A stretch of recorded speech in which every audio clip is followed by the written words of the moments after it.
Hey everyone, welcome back to the channel. Thanks for tuning in for another episode.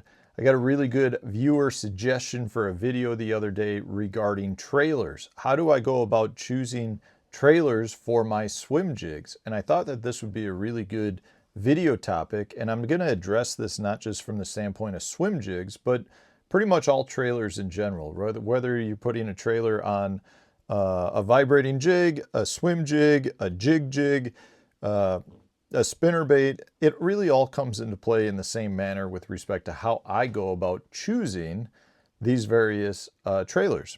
So I figured I would jump right into that. I do want to remind you, if you're looking for more content from me, check out my members only page. You can go to the YouTube homepage, click the join button, find everything you need to know about what we offer on the members only channel. Also, if you want to support the channel and you're looking to purchase tackle, please use my Tackle Warehouse affiliate link.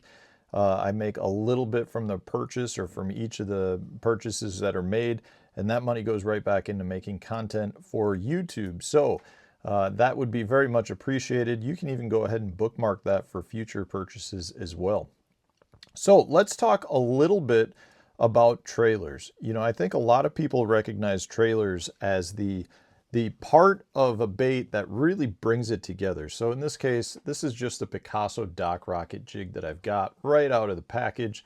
Beautiful jig, very good one to use, but by itself, it's like not a complete bait. Could I take this jig out and catch fish? Absolutely I could, but you can make the bait more enticing by adding a trailer. So then the question is, what trailer? And there's so many various ones to choose. You know, you could put everything from a cross style trailer, a creature style bait. You could even put, you know, a soft stick bait. You can pretty much choose anything, but I want to talk about size specifically. So in this case, I'm going to use these three trailers. So I've got the biggest one here. This is a Strike King Rage Lobster. Then I've got a Berkeley Power Bait Chigger Craw, and then a little Berkeley Power Bait Pit Boss. These are three trailers that I do really like to use, and you can see if I hold them right next to each other, you can see the difference in size. They're all basically a cross style trailer. So when I go ahead and rig one onto the Dock Rocket, you can see that that's a big jig if I hold that there. Way bigger than if I took the little 3-inch Pit Boss and hold it up. I mean, in this case, you would have to trim the skirt down completely to be able to get movement out of the Pit Boss legs, versus the Lobster, which is going to hang way down low, got big kicker legs. So the reality is, how do you choose between, say, three different sizes? I'll call a big, a medium, and a little trailer. A lot of different variables I take into account.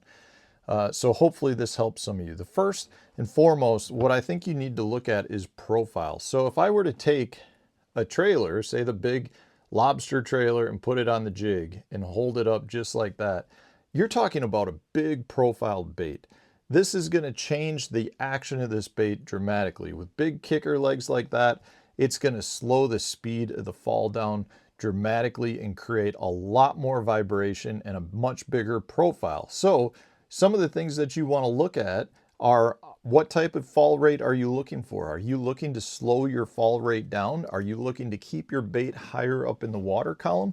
Or are you looking for your bait to fall faster to the bottom and stay on the bottom? If you want your bait to be higher up in the water column and take longer to fall, bigger profile plastics will definitely help with that. A good example is with a swim jig trailer. If you're doing the Alabama Shake and you want to keep that swim jig up near the surface, use a big bulky cross style trailer, or a big bulky, even like a meaty chunk, you know, a chunk style trailer that has big flaps, big flat surface. It just keeps your bait suspended in the water column.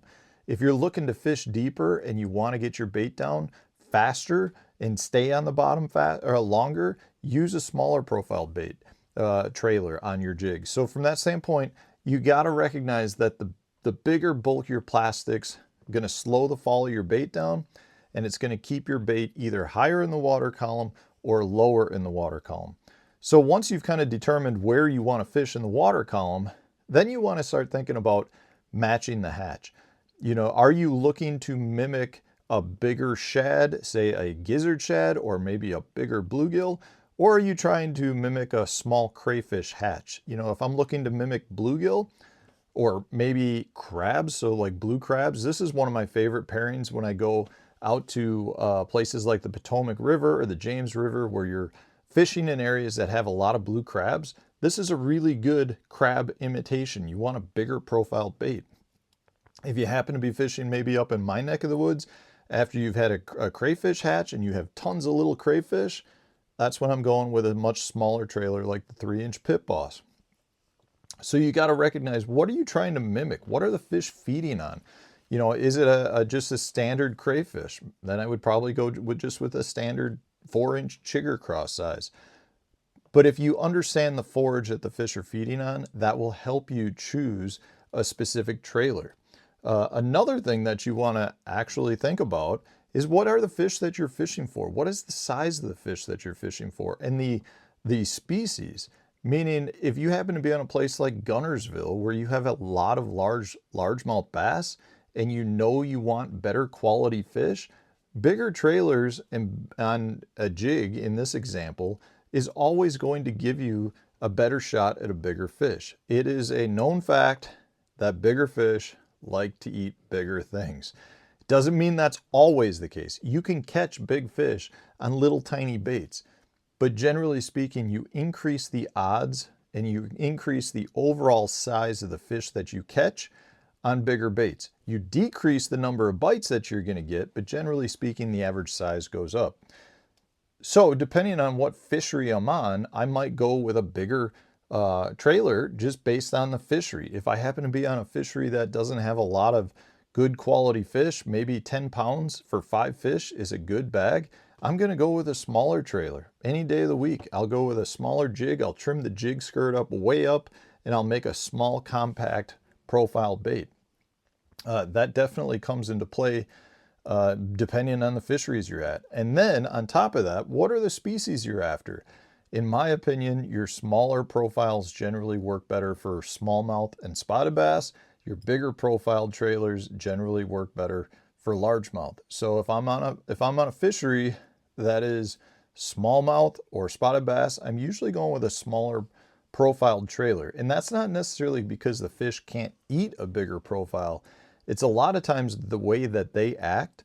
If I have a bigger bait, they're going to grab the back end and I'm going to miss a lot of fish. If I have a smaller, more compact trailer, I generally feel like I get better hookups. Believe me, smallmouth love to attack big baits. But when I say attack, I'm literally talking about trying to kill it and destroy it. I can't tell you the number of big smallmouth that I have caught musky fishing with big musky baits, but for every one I catch, I probably have 3 or 4 that will hit or tail slap a big musky topwater bait, but you don't hook up with them because they're just slapping at it and they have smaller mouths and they just can't get it as good as maybe a largemouth can. So you want to keep in mind the fish size, the fish species, and the lakes that you're fishing. And then the last big thing is just your water clarity. Generally speaking, I feel like you're usually better off going with smaller, more compact trailers in your really clear water situations, and you're better off going with something that creates a lot of vibration, a lot of water movement in your dirty, muddy water situations. If I'm fishing water that's anywhere from, I'm going to say 2 foot of visibility, I'll say anywhere from a foot of visibility to like 3 feet of visibility. That's when I like just a standard 4-inch trailer. But I'm usually going to be on either end. If I'm in really muddy water, I like a bigger trailer. It creates more profile, helps the fish find it. If I'm in a place where I've got gin clear water, I'm usually going with a much smaller profiled bait with a small trailer, a small jig. Again, this isn't just for jigs. This is all of the baits that require trailers. If you're talking about fishing a swim jig and you want boot tails, you can do the same thing with boot tails. Do you want a big 6-inch boot tail swim bait on the back, or do you want a small 3-inch one? If you're fishing chatterbaits and you like a straight tail minnow on the back, do you want a big bulky one that's got a much bigger body, or do you want a long skinny or a short skinny one that maybe helps the bait hunt a little bit more? So your trailer choice, in my opinion, is very critical in really bringing that bait and that technique together. But a lot of it is so dependent on the situations and the specific areas and locations that you're fishing. So you just want to keep that in mind. Don't think that you only need one trailer with all the different baits. Obviously, you can get bites fishing any one of these trailers anywhere in the country, but you can definitely increase the number of bites that you're going to get by making the correct trailer choice with the bait that you're throwing. So hopefully this answers the viewer question. I just felt like it got way too detailed for me to try to answer in a written form in the comment section, and I figured I'd do a video on it. If you enjoyed today's video, hit the like button, subscribe to the channel if you haven't done so already, and stay tuned. We'll have a new video coming out tomorrow.